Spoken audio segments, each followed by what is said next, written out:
Muy buenos días, creo que todavía es de mañana.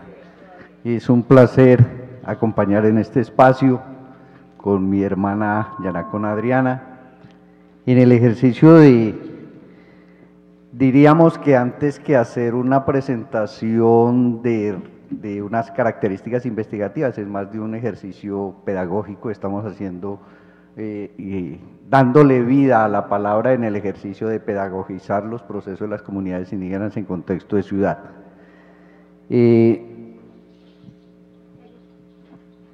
Inicio presentándoles este gran emblema significativo, sagrado para las comunidades indígenas. Es la sagrada huipala. Y aquí estamos contenidos todos. Este es el símbolo de la unidad en la diversidad. Es el símbolo del pensamiento colectivo, es el símbolo de vernos representados allí en este gran espacio territorial y geográfico que fue llamado el Abda Yala y que recorría desde Alaska hasta la Patagonia y que formaba parte de ese gran territorio, de esa gran nación de los pueblos indígenas o aborígenes de América Latina. Aquí la dejamos como referencia, yo creo que allí está bien. Hablamos de patrimonio y como patrimonio me sumo a las expectativas y a las necesidades de los grupos poblacionales en contexto de ciudad en el ejercicio de que se haga un verdadero ejercicio sobre lo que en sí debe representar y debe caracterizar un ejercicio de lo que es patrimonio para la ciudad. El pueblo afro, su pensamiento, el mundo indígena con su pensamiento, el pueblo mestizo con su pensamiento, etcétera, etcétera, y todos en contexto de ciudad formamos parte de ciudad, construimos ciudad y le aportamos a la ciudad, por lo tanto, este es un ejercicio colectivo, ¿de acuerdo? Como patrimonio para las comunidades indígenas y su aporte al contexto de ciudad, partimos de un ejercicio que tiene 4 letras, E-R-A-O, ¿sí? Y lo he definido como el encuentro de raíces y acciones organizativas. ERAO, en contexto del Valle del Cauca y en contexto de ciudad, para las comunidades indígenas que migraban del macizo colombiano y de otros espacios más al sur. La E en este contexto de ciudad significa encontrarnos. La R, reconocernos. La A, ayudarnos, y la O, organizarnos. Ese es como el camino que se fue construyendo colectivamente desde los migrantes en los años 40, 50, de los cuales tenemos conocimiento, sin retomar la parte histórica que antecede a ese proceso republicano, y que parte de esa posibilidad de que muchos de los migrantes del macizo colombiano, vamos avanzando, que muchos de los migrantes del macizo colombiano venían de un territorio con unas condiciones climáticas, geográficas, diversas, muy ricas, no solamente para ese espacio, sino para la nación, y que de una u otra manera constituían ese espacio de vida y ese espacio de dinámicas de acciones de estas comunidades. Hay un elemento fundamental que lo quiero plantear aquí y es el concepto de territorio, y territorio es la misma vida. La vida es el territorio es la vida. Y a partir de esa premisa, hablo de que nuestros comuneros, en el caso del pueblo Yanacona, vienen del centro del macizo colombiano, allí está en el mapa, el gran macizo colombiano que nos enseñaban a nosotros en primaria, donde es la estrella fluvial, donde nacen los 4 ríos principales de Colombia, etcétera, etcétera, y biodiverso, con una cantidad de elementos culturales de su población, y de ese espacio geográfico una población indígena que a partir de 1980 inicia un proceso de reetnización y que asumimos el etnónimo de Llanacunas. Antes, para el Cauca, para la nación, éramos los frianos, los indios del páramo, ¿sí? Y en ese ejercicio de investigación y en ese proceso de construcción, de vivir la historia, de revivirla, pues se dio la posibilidad, a partir de los procesos investigativos, llegar a la conclusión de que éramos descendientes de los incas, de una clase social, comillas, privilegiada, que desempeñaba muchos cargos en el imperio, y que dentro de esa dinámica eran generadores de los procesos internos del imperio, como censores, como lectores, como escribientes, como secretarios, y una función muy importante. Eran los que se mandaba en avanzada por parte del Inca a territorios que no consideraban que el imperio debería abordarlos, eran mandados como negociantes a conciliar. Asumen el compromiso de sumarse al imperio bajo estas condiciones, con estos acuerdos. La población muchas veces decía sí, muchas veces decía no, entonces el Inca mandaba apropiarse de esos terrenos en términos de la guerra. Fueron la avanzada de estos procesos. Hoy en día en Ciudad tenemos la posibilidad de encontrar llanacunas que desempeñan diferentes oficios. Y consideramos que esa herencia es el resultado de esa dinámica que vivieron durante el Imperio Inca. Contrario a otros pueblos, los quichuas viven del tejido, los ingas viven de las plantas medicinales y el tejido, y casi que exclusivamente de esas dinámicas realizan o hacen posible su vivir en ciudad. Los llanacunas en contexto de ciudad, no solamente Cali, Popayán, Armenia, Bogotá, etcétera, etcétera, los encontramos desempeñando diferentes oficios. Desde jardineros hasta gerentes, hasta sindicalistas, médicos, docentes, etcétera, etcétera, y eso tiene mucho que ver y enlaza con ese ejercicio que desarrollaron nuestros antecesores en el Imperio Inca. Esa diversidad de oficios, esa especialización en trabajos que le asignaba el Inca, y obviamente eso se fue heredando. Somos muy malos comerciantes. Como decía mi abuela, no vendemos un tamal en un derrumbo. Sí, somos malos, pésimos, pero sí somos solidarios, sí nos gusta trabajar en equipo, el ejercicio de la reciprocidad, el ejercicio comunitario, el ejercicio del colectivo se hace visible a través de las diferentes mingas que hacemos, y obviamente eso lo llevamos como el elemento fuerte que permite al llana cuna, término quechua, que significa llana, servidor de su comunidad o para su comunidad, ¿sí? El Llanacuna es el servidor de su comunidad o para su comunidad. Seguimos. Entonces les decía que dentro de ese proceso de desplazamiento migratorio a raíz de múltiples circunstancias que se generan en el macizo colombiano, llegamos a la ciudad, a esta gran ciudad.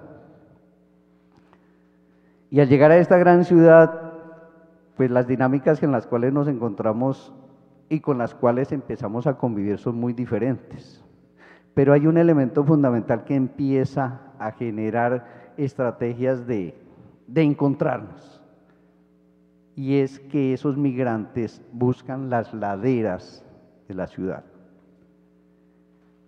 como tratando de vincular ese espacio de donde vivían, la montaña, con estos espacios aledaños a la ciudad. Y allí empiezan a desarrollar sus procesos de vida en diferentes aspectos. Son los indios frianos. Hay necesidad de empezar a ver de qué manera nos encontramos, nos reconocemos, y eso se hace a partir de las tienditas, tomando cerveza, conversando, preguntando, hacer amigos. Y empieza la curiosidad. He visto mucho friano por acá, que es muy parecido a nosotros, casi que habla igual, casi que se viste igual, etcétera, etcétera.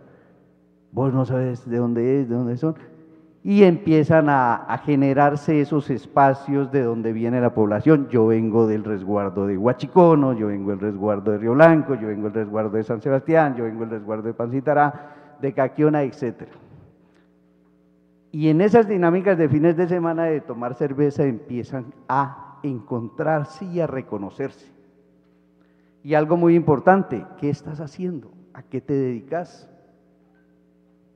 Y como llegan nuevos migrantes, el ejercicio es ayudémonos, encontrarnos, reconocernos y ayudarnos.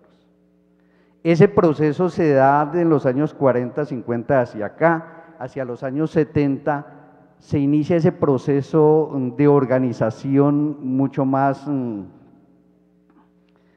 concreto, y es el establecimiento de la organización de colonias de indígenas de Río Blanco, de los resguardos, ¿sí?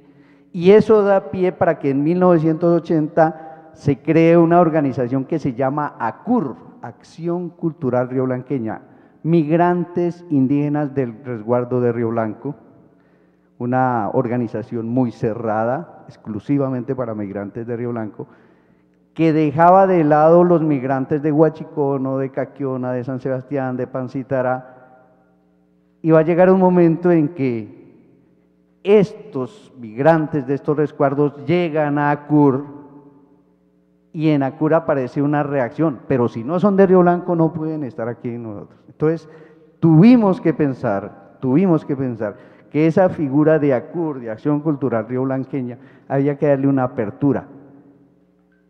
Y aprovechando toda esa dinámica que se venía para la Constitución de 1991 y la apertura que genera este documento, dijimos, para que nuestros paisanos, los indios frianos, no se queden por fuera de la organización, pensemos en una autoridad tradicional, pensemos en el Cabildo, y se pensó en el Cabildo. El Cabildo permitía la representación o estar inmersos en ese proceso organizativo y político de estos indios frianos que venían de esos resguardos, con una gran particularidad. Éramos una fotocopia los unos de los otros. Vestíamos con colores y prendas muy similares. Hablábamos de mitos, cuentos y leyendas muy particulares y que todos los conocíamos. Y en medio de esas narrativas, términos lingüísticos de origen quechua, que eso afianzó aún más ese lazo de unión acerca del por qué nos considerábamos anónimamente yanaconas, hijos del Imperio Inca, ¿de acuerdo? Y eso permitió consolidar una gran población de los 5 resguardos, del macizo colombiano, en una organización política organizativa que se llamó el Cabildo, y que se sigue llamando el Cabildo, y que ya tiene 23, 24 años va a cumplir de su proceso organizativo. Característica particular dentro de esa población, que lo consideramos fundamental para nuestro proceso organizativo, es que existen familias conformadas en contexto de ciudad, casi que en su gran mayoría, diríamos un 96%, entre indígenas de los diferentes resguardos, y una muy poca cantidad de familias que se han formado entre indígenas y citadinos de Cali. Sigamos que otros elementos aparecen allí. Uno, que el ejercicio del trabajo colectivo permite comprender y entender que en la dinámica del mundo andino, ese es el ejercicio que tenemos que apuntarle y fortalecer para tomar decisiones, para seguir avanzando. Y dentro de esa dinámica, estos 9 pueblos organizados como cabildos. El nuestro nace en 1997, de ahí en adelante se vienen hacia acá los otros pueblos organizados como cabildo. Cada uno de ellos construye al interior de sus comunidades esos elementos simbólicos que corresponden a cada uno de esos pueblos y que hacen posible que en determinados momentos del año, avancemos. Esos cabildos son el Cabildo Yanacona Santiago de Cali, devuélvete un momento, el Cabildo Cofam, el Cabildo Inga, el Cabildo Nasa, el Cabildo Quicha, el Cabildo Misac, antes Guambiano, el Cabildo Perara, Cipidara, la comunidad indígena de Guaunán, y hay algo otros cabildos que están en proceso de organización. Contamos así, muy mal contados, que la población indígena de estos 8 pueblos está cerca de los 16.000, desde los 16.000 personas. Este censo es a 2014, ¿sí? 2014. Sigamos, porfa. Vamos, que esto ya lo... Listo, allí. Miren, ¿qué hemos pensado, qué queremos como indígenas, como pueblos, para fortalecer nuestro proceso organizativo y para proyectar nuestro sentir y nuestro pensar a la ciudad? Que tenemos que escuchar nuestros primeros padres antiguos. La luz de sabiduría de nuestros mayores y abuelos. Ellos nos dan la claridad, nos ayudan a caminar.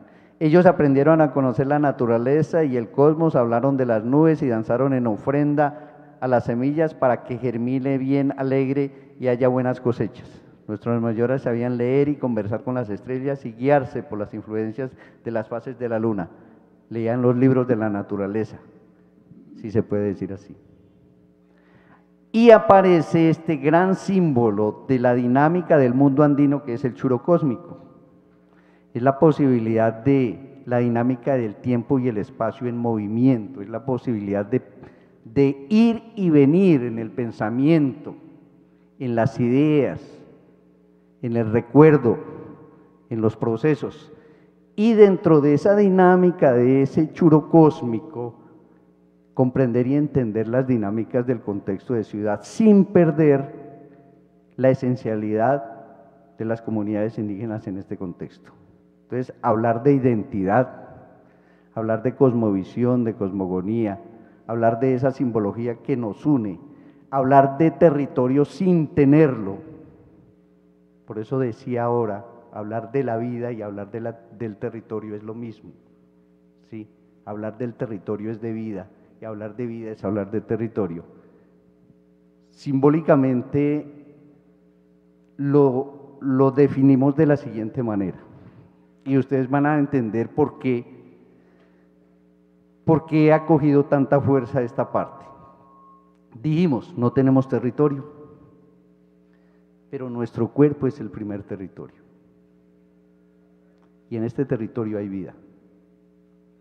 Y en este gran territorio de ciudad hay vida, y en ese gran territorio de ciudad estamos nosotros, las comunidades indígenas. Cuando nos reunimos como pueblo, 100, 150 territorios permiten construir simbólicamente territorio colectivo. Somos comunitarios, somos territorios de vida, somos vida y territorio. Y eso lo refrenda nuestra autoridad de turno cuando dice: declaro este espacio como territorio indígena, las decisiones, la manera de pensar y de decidir será de acuerdo a la legislación indígena y las condiciones indígenas. Eso ha reforzado el concepto simbólico del territorio desde nuestro cuerpo y ha posibilitado que la fuerza de la Asamblea como máxima autoridad para nuestras comunidades indígenas tenga un gran peso, tenga un gran valor y sea la voz del pueblo la que oriente a estos dirigentes, porque los que estamos acá al frente somos mandaderos de la comunidad. Nosotros tenemos que hacer lo que la comunidad ordena y de acuerdo a eso avanzamos. ¿Vamos? Un poquito más rápido. Allí, espérate. ver, sentir, apreciar y respetar al otro.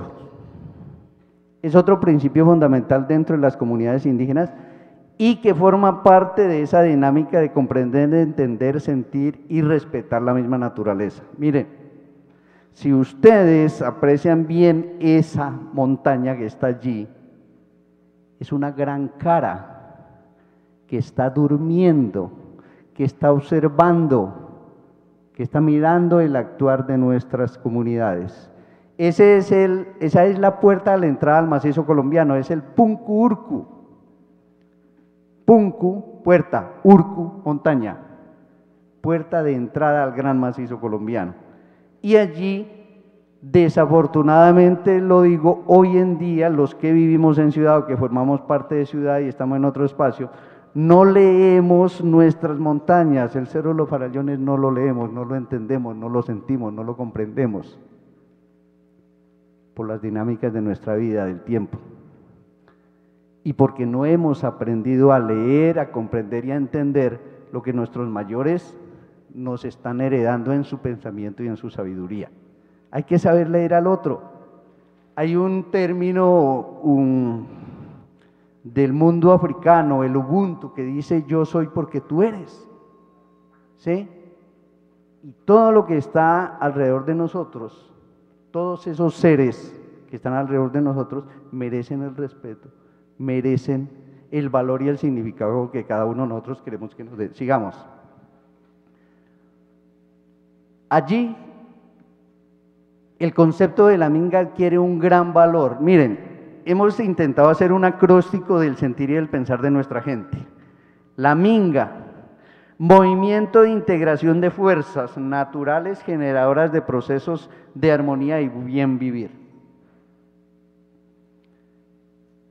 Cuando las comunidades se organizan, piensan, mambean la palabra, caminan la palabra, cuando tienen un problema que hay que resolver, hay que pensarlo, hay que masticarlo.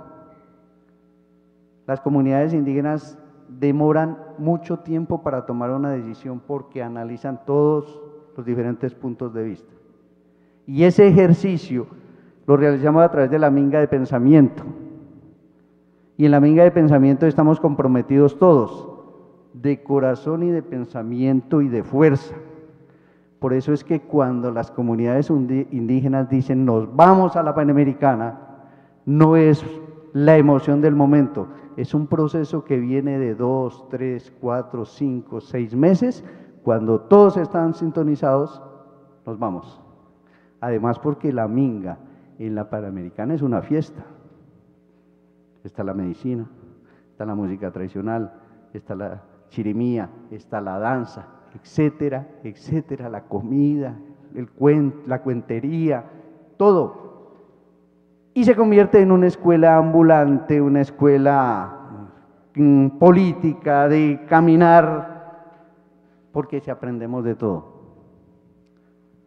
Aparte de que se genera el famoso ciclo de la crianza del pueblo Yanacona, y es ese proceso de la conformación de nuevas familias.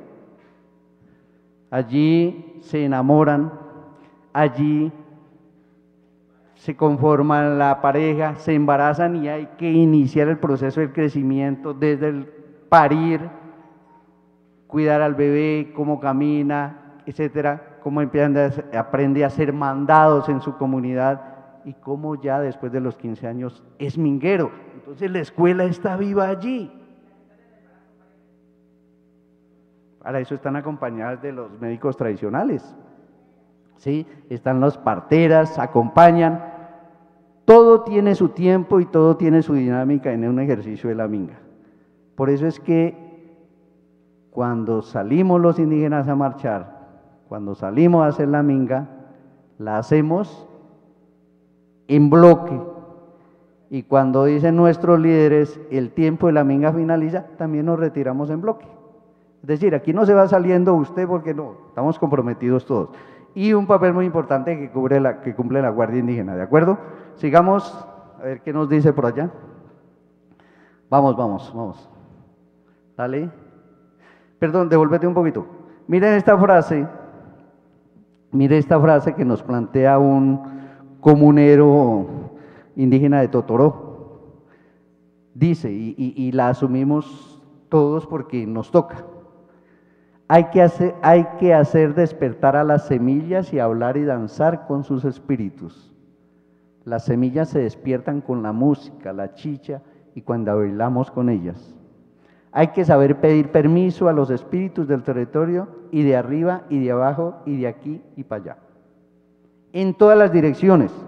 Entonces aprovecho para decirles que el mundo andino tiene dentro de su cosmología y su cosmovisión tres mundos: el mundo de arriba, el mundo de aquí, el mundo de abajo, ¿sí? Y en cada uno de ellos están esas relaciones de reciprocidad, correspondencia, etcétera, etcétera. Y a partir de esas relaciones que se generan en esas dinámicas de la palabra, de la conversa, de la minga, pues se han definido 4 fiestas fundamentales, y con esto quiero terminar, que forman parte de esa dinámica del mundo andino y que se convierten en el aporte cultural para Cali como patrimonio. El Caparraimi, que es en diciembre, la gran fiesta del sol. El Inti Raymi en junio, 21 de junio, que es la fiesta del sol. El Quilla Raymi, que es la fiesta a la luna o fiesta a la mujer. Y el Pauca Raymi, que es en marzo, que es la fiesta del florecimiento de las semillas. Entonces nos tenemos una fiesta en diciembre que es la preparación, diríamos así, agradecimiento al Padre Sol por lo que vamos a hacer con la tierra, sus energías que brinda. En el Parque Raimi, todo lo que recibimos a partir de lo que se ha cultivado, de lo que se ha sembrado. Y en junio con el Inti Raimi, brindarle y agradecerle al Padre Sol por todo lo que nos ha brindado, como el ejercicio que hace el hombre en dualidad con la mujer, para que en septiembre la mujer tenga la posibilidad de hacer el mismo ejercicio. ¿Sí? 4 fiestas culturales grandes del mundo andino que estamos desarrollando desde hace 16 años. Estamos desarrollando el Inti Raymi, estamos desarrollando el Día de la Familia Yanacona y junto a ellos se ha desarrollado lo que es el Quilla Raymi. Estamos pensando de qué manera, cómo trasladamos o cómo hacemos esa conexión septiembre para el Quilla Raymi en su espacio y tiempo definido, y seguir avanzando en territorio con el Pauca Raymi y el Capa Raymi, que siempre asistimos allá. Fiestas culturales que permiten desarrollar desde la pedagogía, de las diferentes disciplinas de estudio, articulaciones conceptuales de medio ambiente, de conocimientos y demás. Sigamos, y con esto termino. Ejercicio de pedagogizar, siempre lo hacemos, siempre trabajamos, caminamos la ciudad, hemos participado en conversatorios, talleres y demás en diferentes instituciones, con el propósito de que Cali entienda y comprenda que en la ciudad hay comunidades indígenas y que esas comunidades indígenas conviven en la ciudad, aportan a la ciudad y sobre todo ayudan a organizar la ciudad, porque nuestro ejercicio del cabildo como tal permite hacer un control social de nuestra población. Ese es, en términos generales, un marco muy general de nuestro proceso organizativo como cabildos en Santiago de Cali, quedándose muchos elementos que por cuestiones de tiempo en la otra oportunidad podremos hablar. Muchas gracias.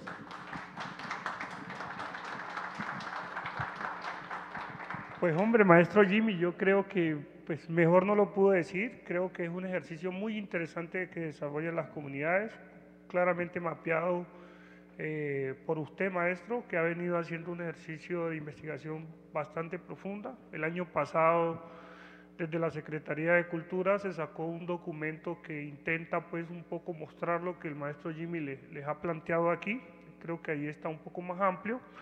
Y sería bueno pues que las escuelas, ustedes como docentes educadores pudieran conocerlo y poder también generar ese espacio de encuentro que nos posibilite transmitirle a nuestros niños también todos esos conocimientos de nuestros compañeros indígenas. Entonces, mil gracias. Creo que ahorita sigue la compañera Adriana, otra investigadora destacada de las comunidades indígenas, docente de Univalle, quien nos va un poco a hablar ¿Cómo ha sido ese proceso de las comunidades aquí en la ciudad? Adriana, bienvenida. Yupanchani, muchas gracias. Todavía es Alipuncha, ¿no? Porque todavía es mañana. Alipuncha, buenos días. A mí me parece muy emocionante poder compartir palabra, brindando un saludo al espacio, a nuestros espíritus mayores, ancestras y ancestros que nos permiten estar en este espacio y tiempo para escucharnos y sentir. Pero además porque estamos todavía en Quillarray, ¿sí? Que es el equinoccio del 21 de septiembre, ¿y hoy qué fecha es? ¿Qué hace la luna? La madre luna, ayudarnos a preparar la tierra para sembrar. Y Colombia está preparando su tierra para seguir sembrando cambios estructurales. Entonces, por eso para mí es grato poder compartir la palabra el día de hoy, porque además la semana pasada en la Universidad del Valle nos juntábamos de diferentes países en el 4º Seminario Internacional de Epistemologías Andinas y hablábamos de la importancia que tenía nuestro sentir, del ver, sentir en los principios andinos, que es lo que vengo de otro espacio y lo decía políticamente en términos de que lo político es la vida, es el lineamiento que nos permite estar en el territorio y sentir nuestro cuerpo también, que el vivir sabroso no es un eslogan, es un compromiso ancestral de la vida misma, de la dignidad y de reconocer esos 3 principios andinos que el mayor Jimmy junto con otras mayoras nos han enseñado desde el sentir del churo cósmico, el ir y venir del dar y recibir, que es el Aini, la reciprocidad. Primer principio y trabajo andino, el Aini. La Minga, que además de ser un movimiento como se conoce, es un sistema de trabajo basado en la colaboración, que es otro principio de vida. La Minga, colaborar todos con todos para lograrlo. Y la Mita, que es aprender por turnos. Entonces a mí me ha tocado aprender desde la academia, pero también desde la comunidad, y por eso siento que la medida que uno pueda sembrar y aportar. Mi intervención tiene 3 propósitos. Aldair me va a ayudar a pasar allí, si quieres pones la pantallita completa para que los hermanos puedan ver. Uno es reconocer cómo entendemos el arraigo, las prácticas y saberes ancestrales del territorio en la ciudad. El mayor Jimmy les decía, para nosotros no solamente es hablar de tierra ni de territorio, sino también de territorialidad. Cómo marcamos esta ciudad, pero también cómo la vivimos. Y me parece tan lindo poder estar aquí, porque aquí no solamente nos tejemos, sino que nos trenzamos, decía nuestra maestra de vida, ¿verdad? Nos trenzamos para visibilizar esos procesos político-organizativos que en algunos cabildos son como el nuestro, más de 20 años, 23, que responde a 45 años. Como digo, no me sumen años, pero un poco más de nacer en esos procesos, ¿verdad? Y cuestionar, porque es que hablar de patrimonio a veces es solo desde el folclore, el arte, pero venga, si vamos a hablar de patrimonio en un propósito de siembra y de cambio, hay que visibilizar el racismo estructural e incluso institucional al que nos someten. Porque somos muy bonitos para hablar de salvaguardar a las comunidades negras, afro, palenqueras, indígenas, raizales, cuando se habla de la cultura y la alegría. Pero cuando demandamos condiciones de vida digna, acceso a agua potable, educación, vivienda, justicia, somos molestia. Entonces, esa es parte de mi propósito del patrimonio y el arraigo, porque el arraigo tiene que ver con eso también, las formas como sobrevivimos a esas violencias y aún así, y me lo han enseñado muchos de los rostros que estoy compartiendo hoy en el Pacífico colombiano. Cuando yo llegué hace 27 años a Cali, luego, 2 años después, me junté incluso con el hermano que está acá afuera, Víctor Mario Mina.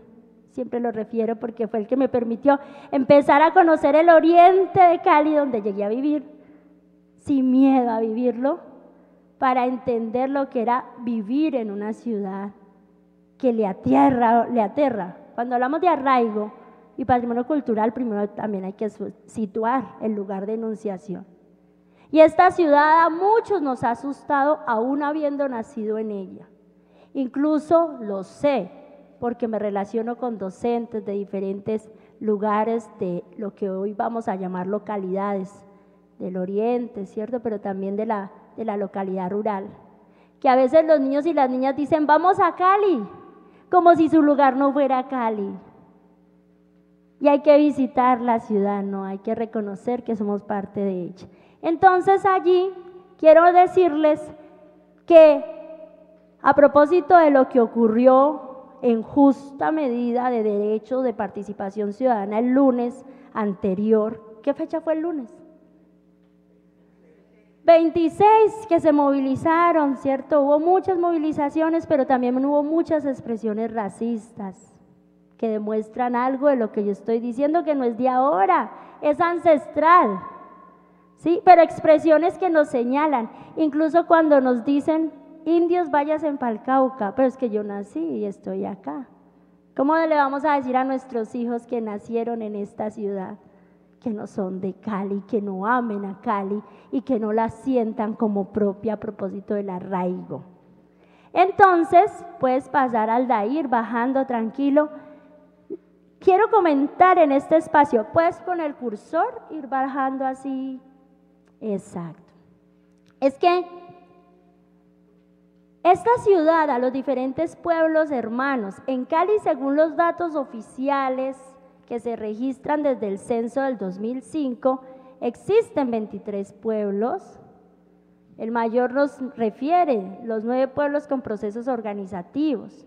Tener un proceso organizativo garantiza la salvaguarda, y eso lo sabemos las hermanas afro, los hermanos afro, raizales, pero también los indígenas, pero también los de diversidad sexual, las mujeres, los colectivos ambientales, los colectivos, o sea, organizarse para poderse reconocer hace parte también de una salvaguarda cultural.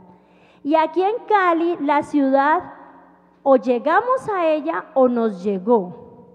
Entonces, para esas personitas que piensan que aquí no habían indígenas o que este territorio no es afro, queremos decirles que sí lo es, y lo es desde la raíz, desde la madre, porque quizás, y han existido diferentes periodos de violencia, ¿no? El mayor lo explicaba muy bien y yo no voy a reiterar para no ser cansona, pero para decirles, el desplazamiento forzado y el despojo ha sido una estrategia no solamente de los últimos 65 años, sino que ha sido una estrategia, como lo decía nuestra hermana profesora, ha sido una estrategia colonial, despojarnos y desplazarnos.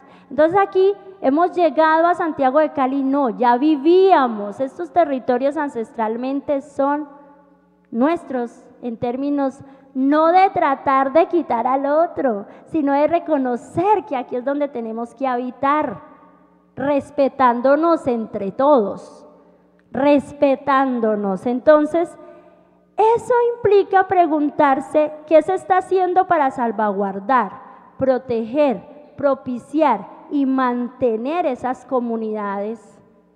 Porque la Secretaría de Cultura hace un esfuerzo de vivir la Semana de Patrimonio, pero nosotros en la calle, cuando nos enfrentamos a esos racismos que nos señalan y que los medios de comunicación, algunos de ellos legitiman o naturalizan, ¿sí?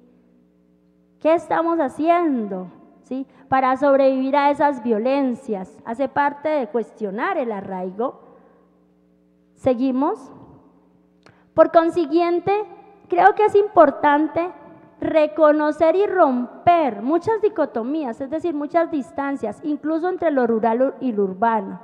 Los indígenas, para decirles a todos, no solo vivimos en lo rural, también vivimos, existimos y ejercemos nuestros derechos ciudadanos, porque la Constitución del 91 nos reconoció como sujetos de derechos.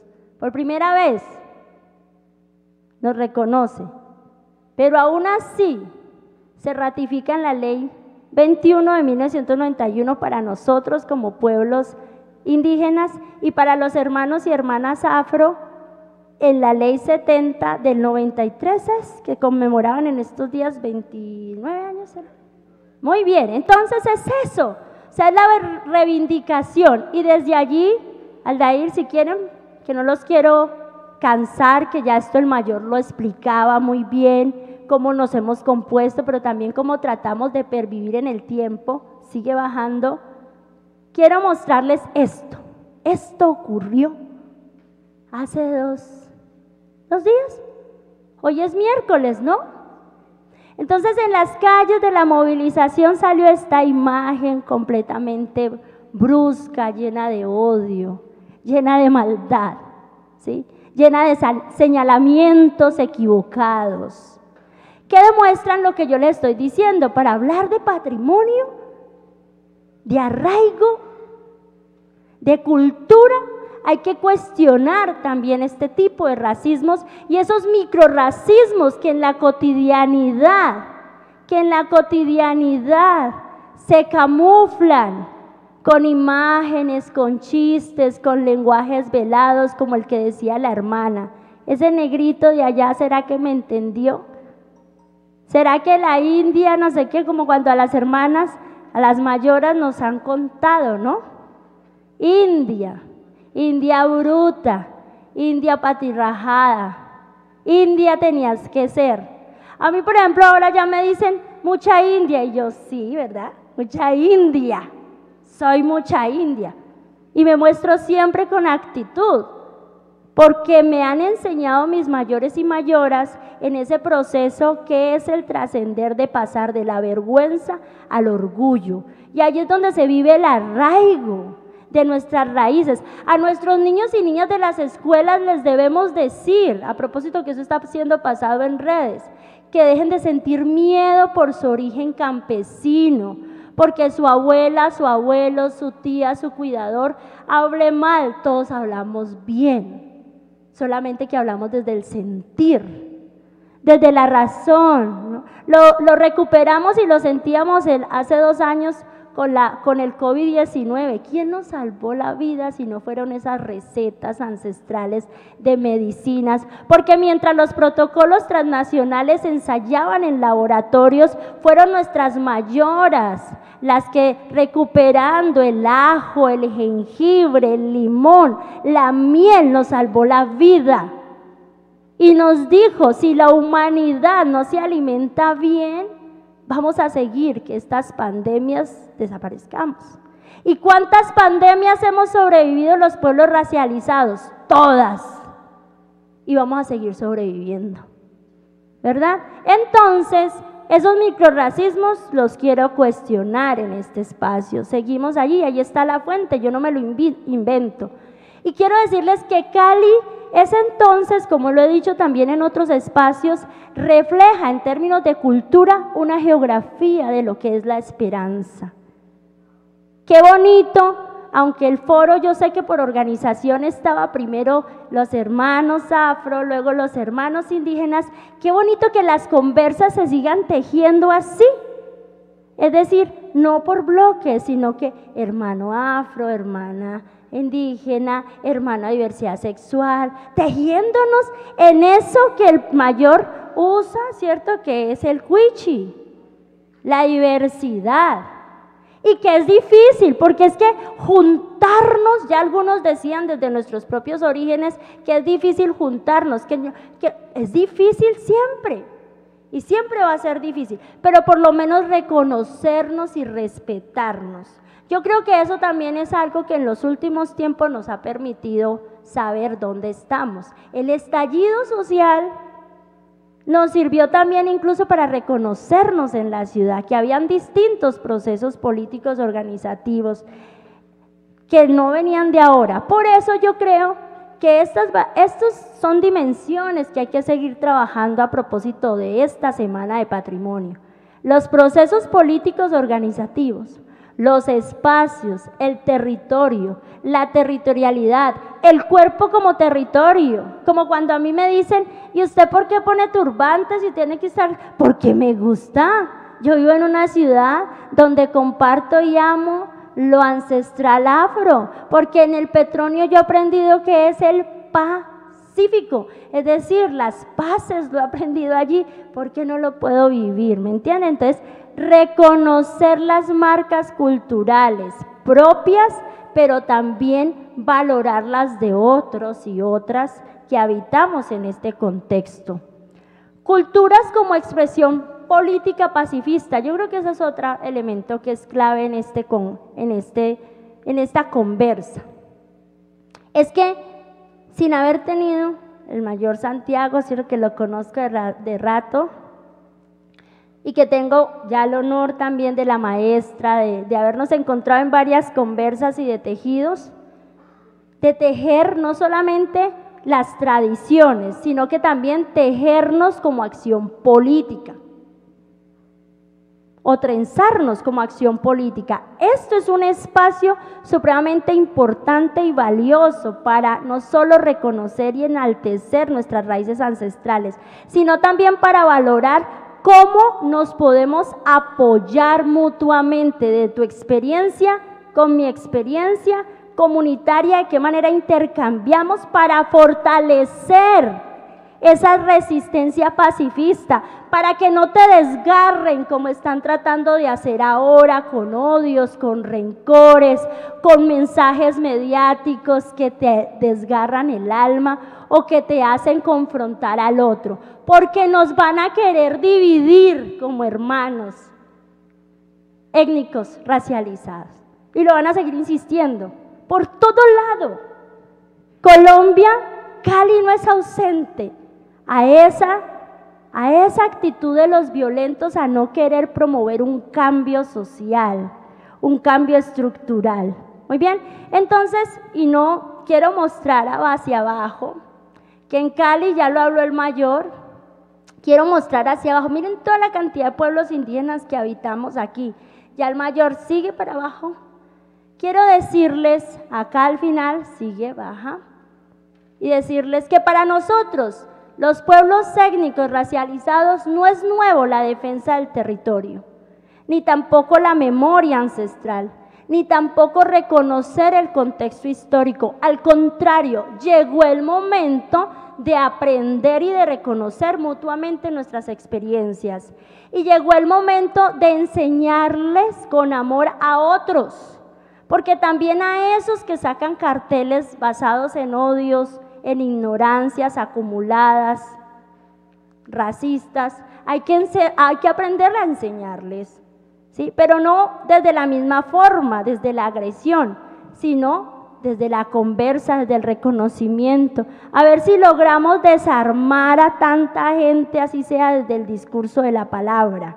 Y con eso, hay dos elementos que yo quiero plantear. Todo esto es lo que hacemos en Cali, tenemos como los hermanos afro que tienen una mesa consultiva, nosotros tenemos una mesa de concertación indígena, tenemos espacios de ciudad en donde hacemos procesos de toma de decisión, pero también hacemos procesos de empoderamiento político relacionados con nuestras mingas, que no son solamente de pensamiento o políticas, sino también de vida, de colaborarnos unos con otros, y de esa manera,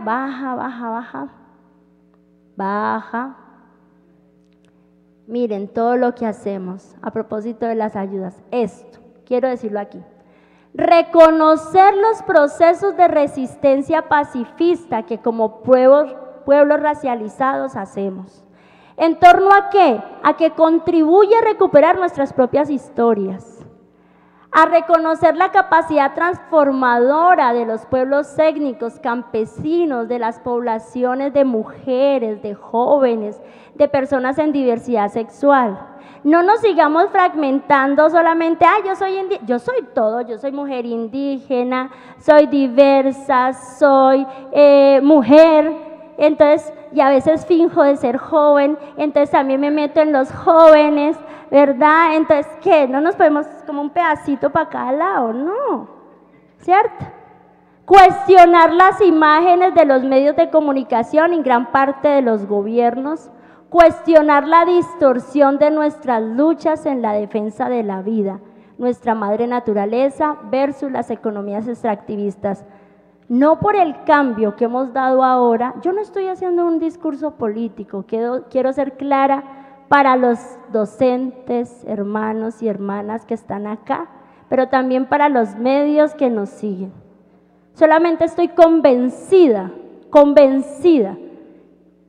que nosotros en Colombia, que nos hemos comprometido como pueblos racializados, diversos, a construir las paces aún con quien nos ha violentado el alma, físicamente nos han violado, sexualmente, mentalmente nos han tratado de eliminar. Le hemos dicho, construyamos un país distinto, ¿sí? Siendo convencida en que es posible poder desarmar, pero también no soy inocente. Ni tampoco me gusta el amor, porque trabajo muchas cosas por amor, pero de hace rato perdí el romanticismo. Sí, en serio, hace rato. Nosotros nos hemos enfrentado en ese propósito de vida, del arraigo cultural, desde las épocas de la conquista, a un modelo colonialista, capitalista, que no va a desaparecer en estos ni 4 años, ni 10 años. La criminalización, el estigma negativo, el racismo, eso no es una cosa que desaparece en un año, eso va a seguir. Y tienen todo el poder en medios, ¿me hago entender? ¿Me entienden un poquito allí, verdad? Entonces, no podemos ser inocentes, lo que hay que hacer es, como le voy a pedir la palabra al hermano poeta, ¿cierto? Hacer pedagogía, que eso es lo que nos enseñan los docentes, hermanos y hermanas que están aquí, ¿verdad? Seguir haciendo la pedagogía, porque defender la madre naturaleza como una madre de cuidado, despojada de ese patriarcado que la ha tratado de eliminar, nos enfrenta a un modelo global. Y ese modelo global tiene dinero y recursos y financia guerras. Y Colombia se ha comprometido por millones de personas a transitar, a defender a esa madre del cuidado y de colonizar desde diferentes formas el sentir. Muy bien, entonces allí con la siguiente yo cierro y agradezco a la Secretaría por la invitación, al Cabildo, a los hermanos organizadores, incluso a mi hermano Alda que está allí. Reconocer ese poder transformador que tenemos, que responde a un proceso histórico y político, al fortalecimiento de ese tejido o trenzado, como le llamemos, social, cultural y político, de participación en la toma de decisiones. A mí no me dijeron en qué tenía que decir aquí, pero estamos gestionando tránsitos. No podemos estar ausentes de esos espacios.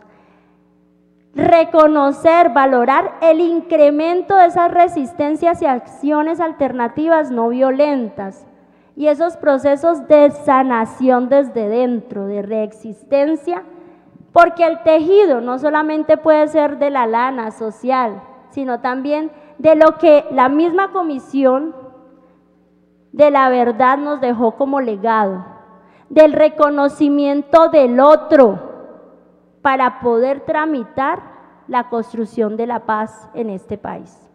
Yupanchani, muchas gracias. Espero haberme demorado lo justo que nos correspondía. Un abrazo de corazón. Maestra Adriana, pues sin palabras, creo que nos invita reflexionar en torno a muchas cosas que suceden, ¿sí? Ese racismo estructural que de una u otra manera, aunque es en algún sentido pareciera invisible, pues está allí, ¿sí? Y está marcado y cada vez fragmenta más nuestras comunidades y ataca de manera directa pues, a nuestros pueblos que pues a lo largo de estos siglos no ha logrado generar ese avance que verdaderamente necesitamos. Entonces, mil gracias por esa reflexión. Claramente la idea de este panel era un panel étnico que nos posibilitara reflexionar en torno a esos contenidos y en ese sentido, atendiendo ese llamado que más que la fragmentación de los dos paneles era como podernos encontrar, invito a los ponentes que intervinieron que pudieran pasar aquí al espacio. Maestra, sí, yo sé que ustedes, pero sí lo podemos, a Santiago, a nuestro moderador poeta y, mejor dicho, ¿qué título no tiene? Sí. Entonces vamos a dar la palabra a Santi, por fin. Santiago, exactamente. Vamos a dar la palabra para una o dos intervenciones, ¿sí? Muy corticas sobre lo que más o menos quieran como preguntarles y posteriormente vamos a darles a ellos para que cierren y podamos poder salir. Ahora, en horas de la tarde vamos a tener un evento muy especial, sobre todo para no educadores, y es con la maestra Mena, María Isabel Mena, va a estar dando un taller sobre abolición de esclavitud. Ahí vamos a entregar unos ejemplares que se construyeron desde el ministerio para tocar estos temas sensibles y poderlos llevar a la escuela. Entonces, ojalá pudieran estar para hacerles entrega de ese material y que lo puedan llevar. Sería el salón 218. Listo, entonces, tiene el público la palabra y ya para poder cerrar. Bueno, está Amado primero. El micrófono para Amado. ¿Alguien más va a intervenir? Nos vamos con esa ronda. La compañera, nombre. Gloria Inés Mosquera. Gloria y Amado. Creo que no hay más. Entonces, vámonos con esos tres intervenciones. Mirando.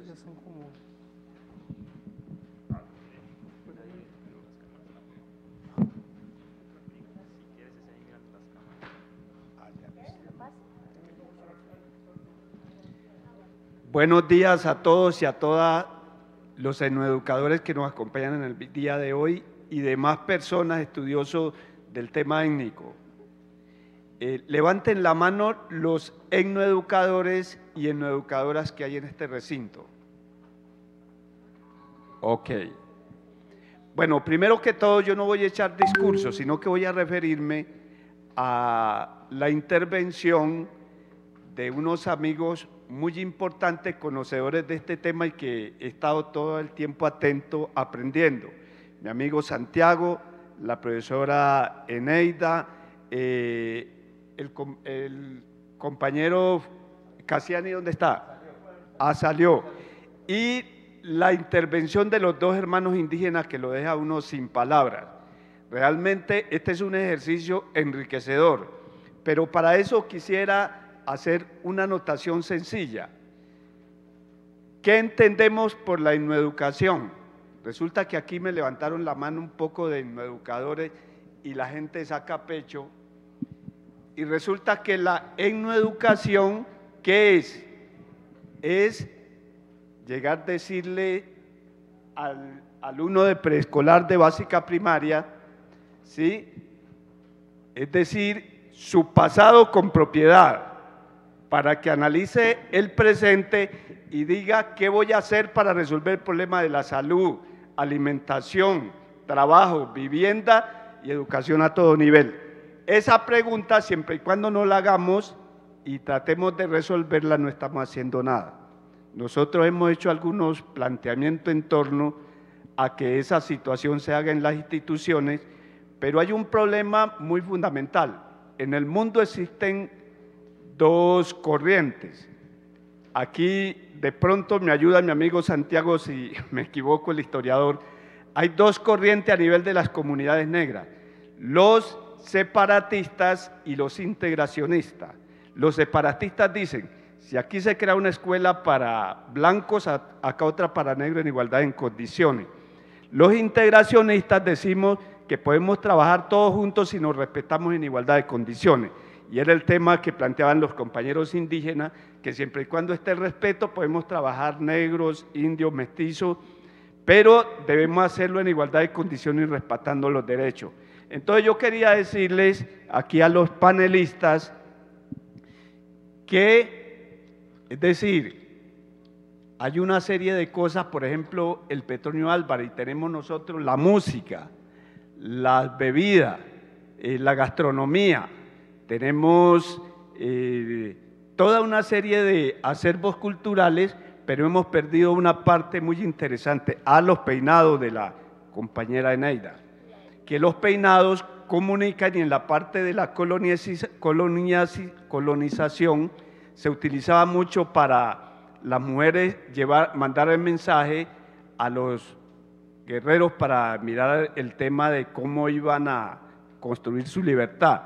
En ese sentido, quisiera decirles que cómo hacemos si nosotros no le metemos academia al tema de la etnoeducación y al tema étnico, vamos a estar perdidos, porque siempre nos identifican es por la música, por los bailes, por las bebidas, pero a esto hay que meterle academia, enseñarle al estudiante de básica primaria, al de preescolar y al de la educación superior, los valores culturales que representan, las luchas de independencia, es decir, la construcción de la economía de las Américas y de este país, en la parte de la música, la danza, la gastronomía, en el tema de las haciendas, el tema del transporte fluvial, que se utilizó, por ejemplo, a los grupos étnicos no solamente por la fuerza bruta, sino por su talento. En España ya existían unas condiciones muy avanzadas en ese tema y entonces fueron claves para el tema de que hoy se vive en este continente.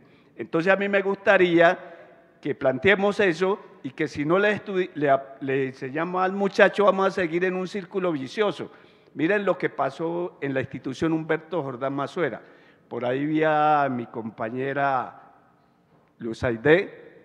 En la institución educativa Humberto Jordán Mazuera hace mucho tiempo yo era docente y empezamos a promover un reinado de la belleza afro.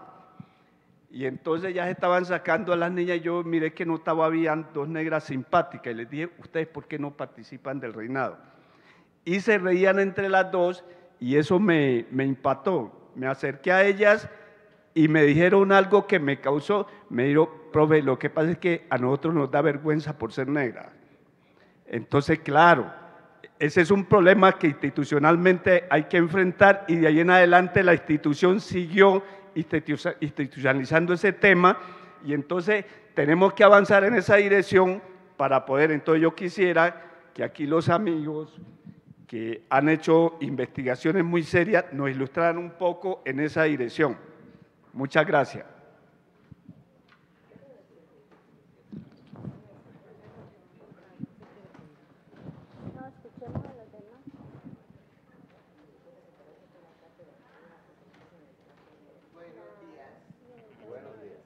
Buenos días. Aquí para mí todos son conocidos. Adriana la conozco desde la red. Dira, a Jimmy también hemos compartido ponencia y pues nuestra maestra Emilia, pues esa es la que nos ha llevado a nosotros a donde estamos, agradeciendo mucho porque de verdad que Emilia ha sido muy importante en el proceso. Y pues aquí mi epistema, el que nos ha puesto a nosotros a que este hecho de educación y este trabajo tenga ese don de científico, lo hemos aprendido con Santiago, porque él siempre es buscando esa parte. Bueno, en ese orden de idea, yo escuchándolos a ustedes y que realmente que ese es el sentir que tenemos nosotros como profesores educadores, como el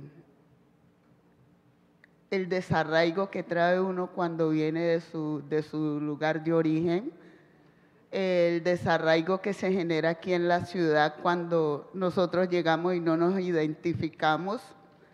En ese orden de idea es, mire, lo que ustedes decían hoy de los 4 momentos de la luna, yo he ido al Inti Raymi, he estado como 5 veces, pues porque conozco el Cabildo. Yo los primeros que conocí fue a Adriana Mensa, a la que falleció, la compañera. He estado allá también porque he pensado que en la escuela no solamente estamos los afro, sino que también estamos los indígenas.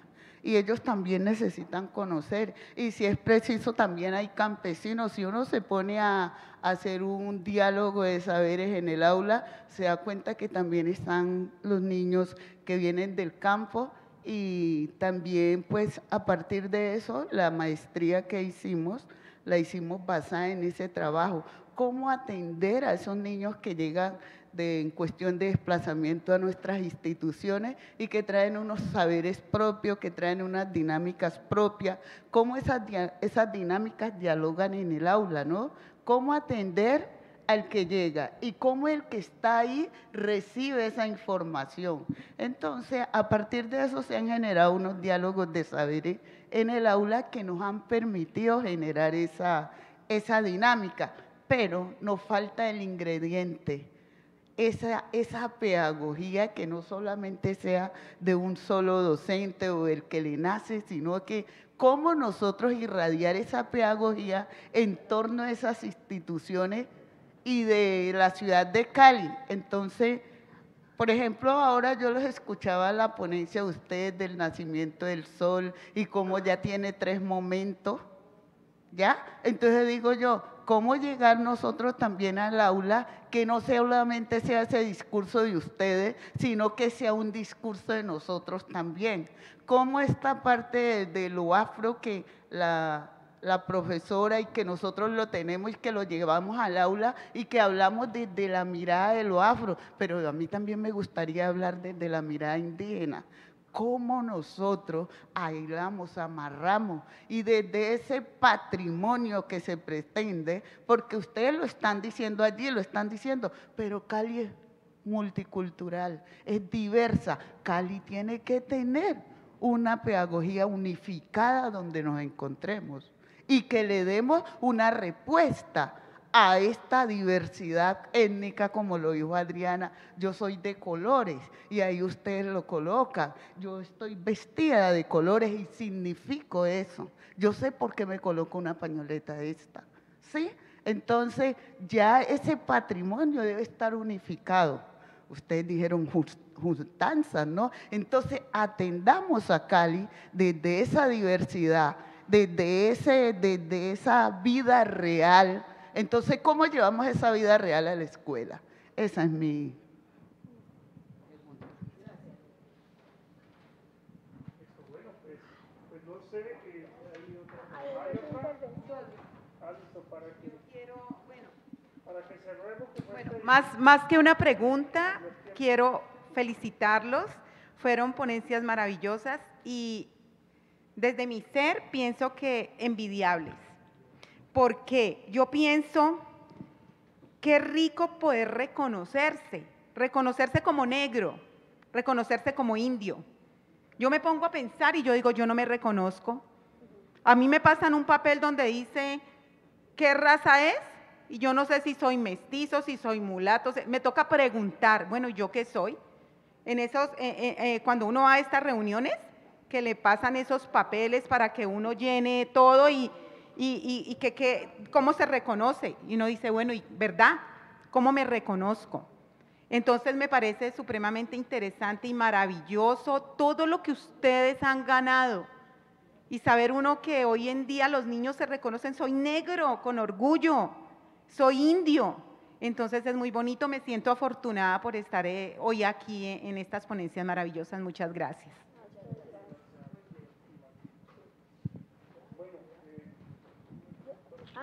Perdón. Yo tenía que manejar el micrófono. Santiago, ¿quieres decir algo? Bueno, en torno a las dos inquietudes. Una, el sentido de la educación, ¿no? Yo creo, ahorita yo me encuentro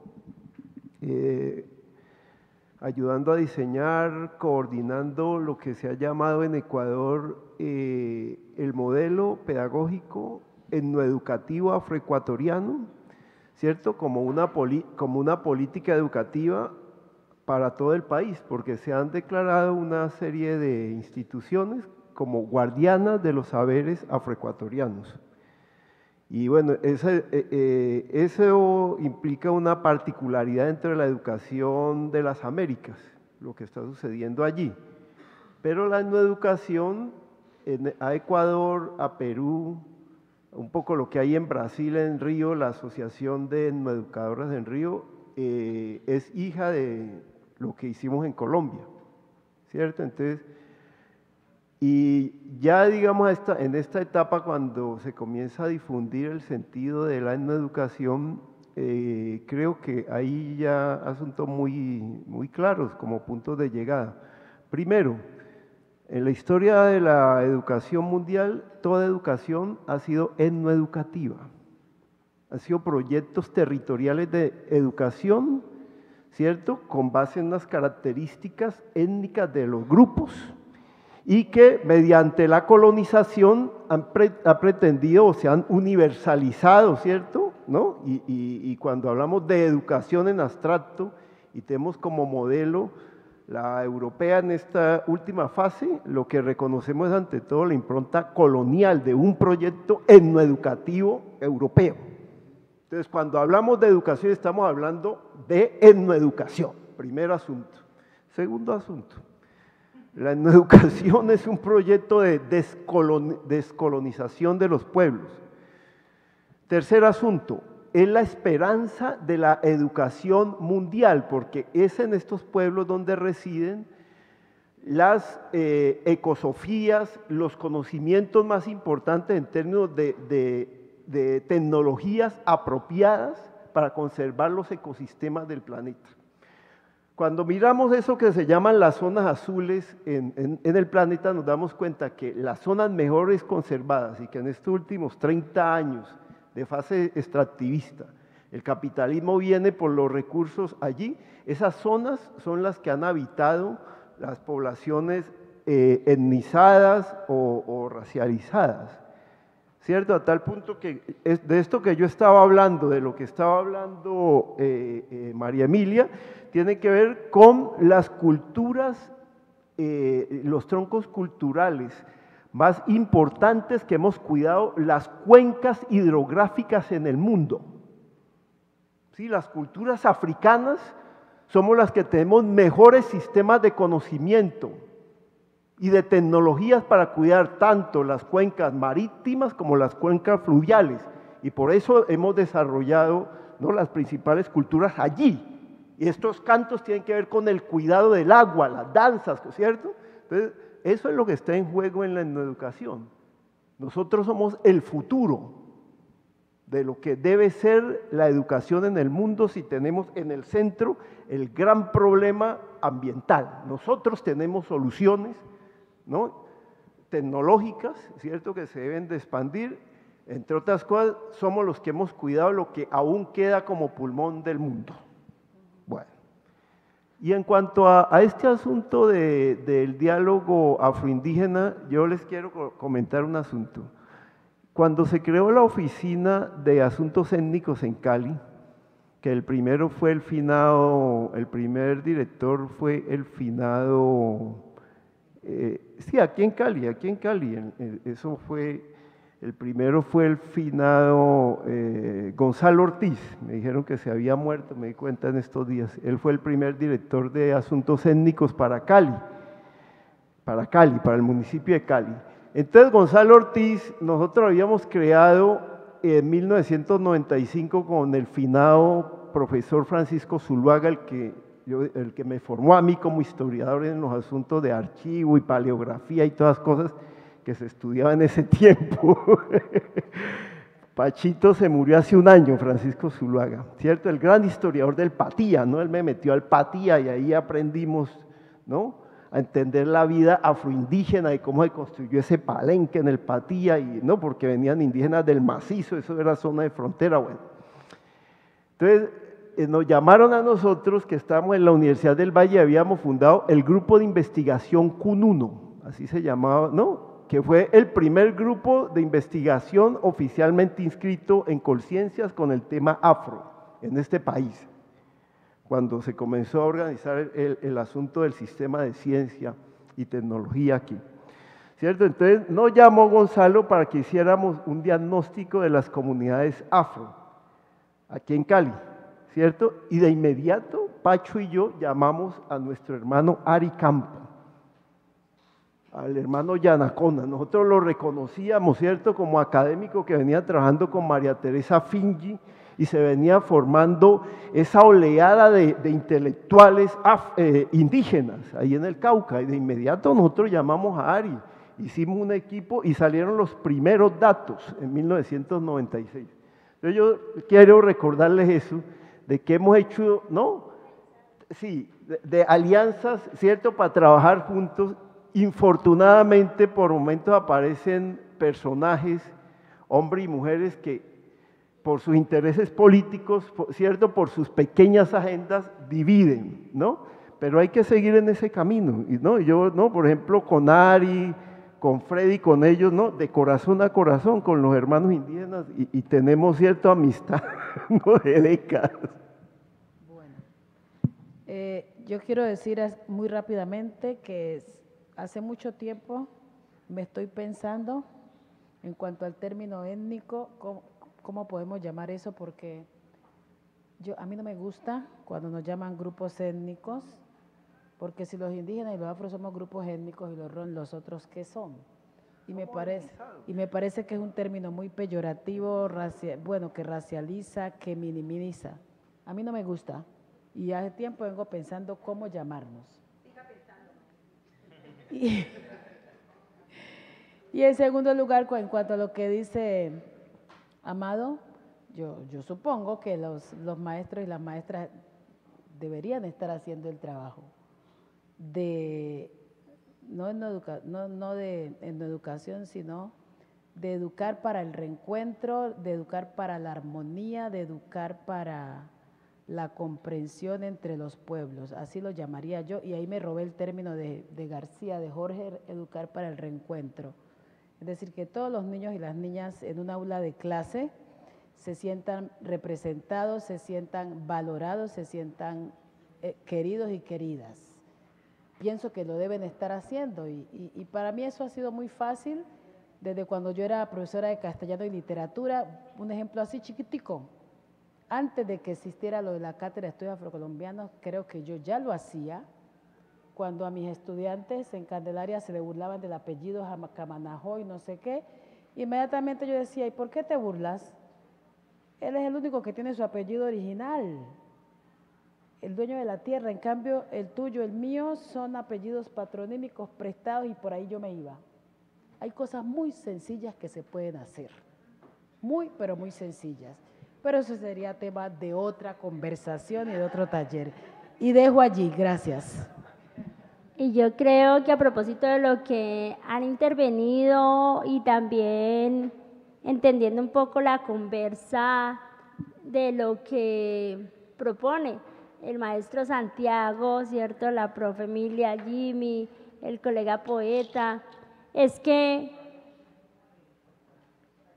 el proyecto político etnoeducativo de transformación que implica el reconocimiento de nuestras raíces, la valoración, que no es de ahora, es milenario, en este momento se nos creció, porque ya no solamente hay que formar, a mí me cuesta decir educar, formar o deformarnos en la escuela, sino fuera de ella, para poder tramitar esos problemas estructurales, incluso a propósito de que esto es un espacio institucional, hay que ayudar a deformar a los funcionarios públicos para que en ese momento entiendan cuando hablamos de ese relacionamiento del sentir con la madre naturaleza y la forma como nos reconocemos en esos trabajos de búsqueda, que no solamente es desde la academia, sino la forma de hacer investigación con y en comunidad.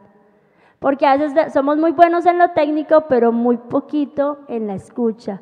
Entonces, yo respetuosamente de su labor como etnoeducadores digo, la tarea se creció, porque ahora no solamente es hacia los niños y a las niñas, sino hacia funcionarios públicos, sector empresarial, sector religioso, o sea, cómo entender que estas raíces de lo propio es lo que puede salvar la vida del planeta, como dice Santiago, y el sentir, porque la madre tierra se va a renovar.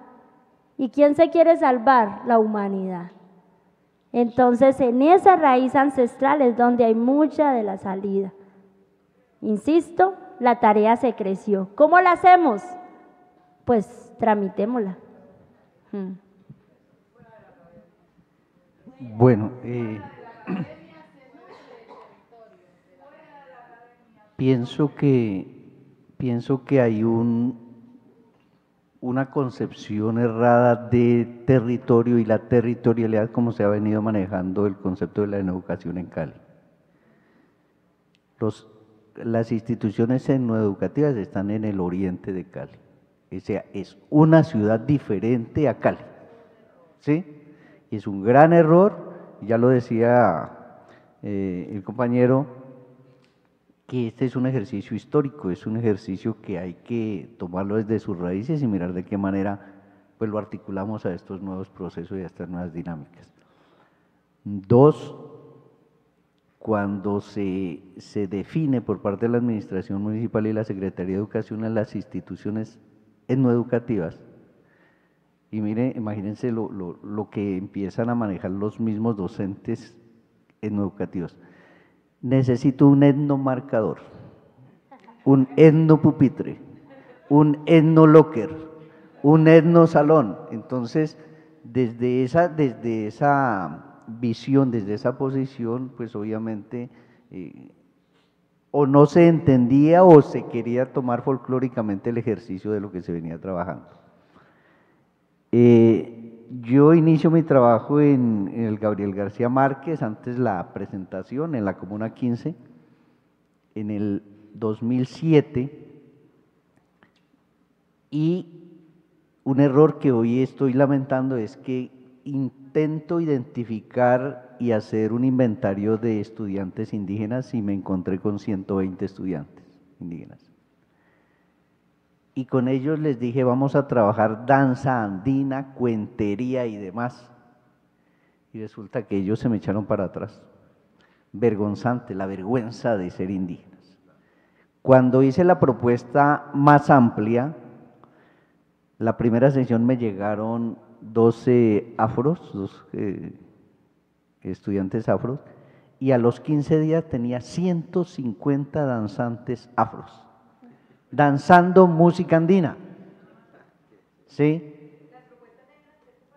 Sí, claro, por eso inicié diciendo que el error fue mío al iniciar casi haciendo como una partey ahí.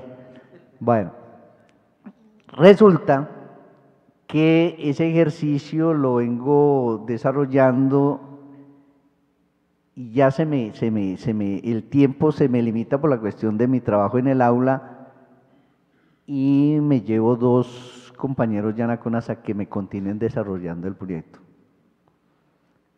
Lo pagaba yo de mi bolsillo, a los 2 instructores, subieron a 480 danzantes de música andina, solamente andina, ¿sí? Y empezaba ya a trabajar con los instrumentos, cambiaron el rector y dijo, el folclore aquí no.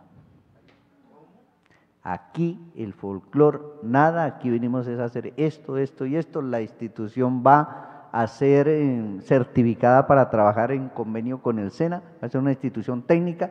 Aquí vamos a preparar a la gente para el trabajo, el folclore. ¿Sí? Entonces, ese ejercicio, esos ejercicios se pierden y el muchacho siente que el docente lo utilizó por el momento y no le vio la seriedad, no hizo ver la seriedad posible de ese ejercicio. Sí es necesario trabajar la etnoeducación, y pienso, y lo hemos venido pensando desde las comunidades indígenas, que debe ser un ejercicio de crianza. La educación debe iniciarse como un proceso de crianza, y ese proceso de crianza nosotros lo tenemos que ir asimilando desde el mismo ejercicio de cómo nosotros criamos nuestros hijos. En ese proceso ir vinculando esas estrategias metodológicas etnoeducativas a esos procesos con los muchachos, en el propósito de ir fortaleciendo ese ejercicio. Hablamos de esa dinámica de crianza porque en nuestras comunidades indígenas ese concepto está tomando mucha fuerza, en el sentido de que todo proceso que se inicie al interior y por fuera de las comunidades indígenas debe tener un nacimiento e ir fortaleciéndose, ir creciendo, ir dándole forma, orientándolo, fortaleciéndolo, reorientándolo, etcétera, etcétera. Y lo que nos falta a muchos docentes es que hemos dejado de ser investigadores.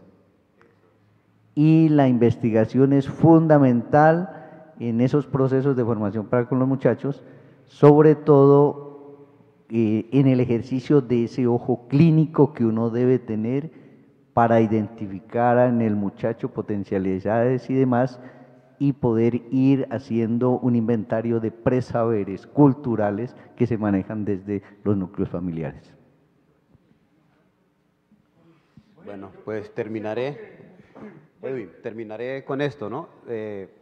Bueno, lo que pasa es que el 30 de octubre la organización de la Feria del Libro de Popayán van a lanzar una novela que yo escribí en el 2013 que está traducida al idioma Nasayuwe. Es una novela intercultural, al parecer es la primera novela afroindígena de Colombia y la vamos a lanzar en Santander de Quilichao. ¿Por qué? Porque sí, nosotros tenemos una parte indígena muy fuerte, muy marcada en nuestra esencia, y también tenemos una esencia ya en términos ideológicos y de comportamiento muy europea, muy mestiza. ¿Y cómo podemos convivir con eso sin agredirnos a nosotros mismos? Porque uno siente que cuando se encuentra uno con un racista que nos agrede, desconociendo toda nuestra historia, se está agrediendo a sí mismo. ¿Cómo podemos llegar a que él se sienta agredido ofendiendo a un diferente? Entonces, por lo tanto, nuestra literatura es una literatura que debe ampliar el rango de lo étnico y reconocerse en ese ubuntu que tú decías con el otro, porque el otro yo lo llevo adentro. De hecho, mi bisabuela materna es Misak. Mi bisabuela materna, haciendo el árbol genealógico me encontré con una Misak que se baja de Silvia, termina en el Bolo, aquí en el Valle, y se encuentra con mi bisabuelo afro, y de ahí vengo yo. Y luego hago la línea ancestral por mi papá, y me encuentro con mi tatarabuela, que es la abuela de la señora que está allá. ¿La bisabuela? La bisabuela, y en los registros me dicen que murió de 100 años, la señora muere en 1953 y nació en 1849. Entonces, empieza uno a hacer todos esos estudios y se da cuenta de que uno es la suma de mucha gente. Por lo tanto, allí queda la novela se llama Una bella desilusión, y esa bella desilusión es la historia de una indígena con un afrodescendiente. Termino entonces con un poema que yo le hice a Inocencio Ramos, que Inocencio Ramos fue el que hizo la traducción de los personajes de mi novela al Nasayuwe. Por eso cuando yo vi ahí el tema que hay 5.635 Nasas en Cali, me llamó mucho la atención porque sí sé que son mayoría, pero no sabía que habían tantos, pero yo sé que hay más, ¿no? Yo sé que hay más. Entonces termino con este poema que yo le hago a Inocencio Ramos como homenaje también a la indígena Misak que llevo dentro. Inocencio Ramos, antes que te llevaran a la escuela sin saber hablar el castellano, ya habías dialogado con las montañas en tu idioma ancestral. Y habías recogido el sonido de los ríos en tu memoria para convertirlos en canciones. Resististe al huracán de la Biblia, que no logró arrancar el fuego de tu espíritu, ni el de la tulpa de tu casa cocinando hojas de coca. A la escuela entraste como un delincuente por ser indígena. Y las púas de otro idioma intentaron ahogar la lengua con la que nombraste por primera vez el amanecer entre montañas heladas. Viste más de 6 veces tu casa ardiendo, a tus padres desgranándose hacia ciudades desconocidas para traer algo de dinero y a cientos de corraciales expropiados de sus paisajes colectivos.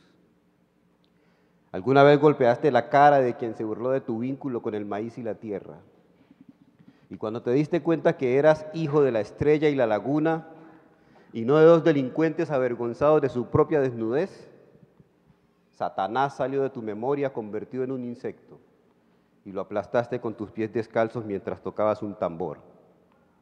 La historia de Quintín Lame puso un fusil donde había un retrato de Cristo y te confundiste con la selva para atacar al soldado, hasta que la naturaleza te reclamó por el llanto y la sangre que manchó sus piedras. Entonces abandonaste la guerra para sembrar flores, ríos y bosques con la guitarra y la zampoña, y descolonizaste tus rodillas para el sacerdote, para el pastor y el político. Ahora que eres un libro escrito entre petroglifos y luchas, entre marchas agotadoras señaladas por el corazón de la lluvia, entiendes por qué el tehuala escribe en el agua y el otro en una hoja de papel que fácilmente incendia con solo parpadear. Inocencio, continúa dialogando con las estrellas mientras duermas y tradúcenos sus respuestas en la canción que escribas entre truenos y valles, pues la invasión sigue atacando el vuelo del cóndor que habita en tus miradas. Muchas gracias.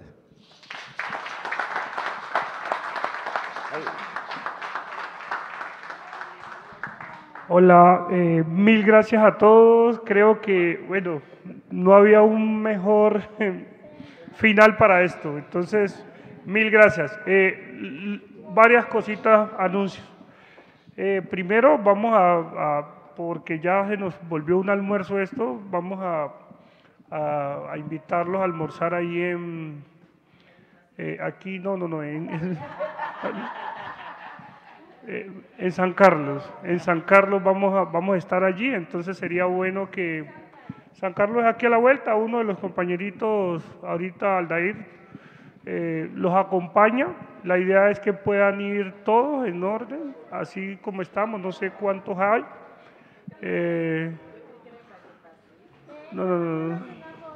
Bueno, y sí, una foto final sería buenísimo. Listo, ya se la mando.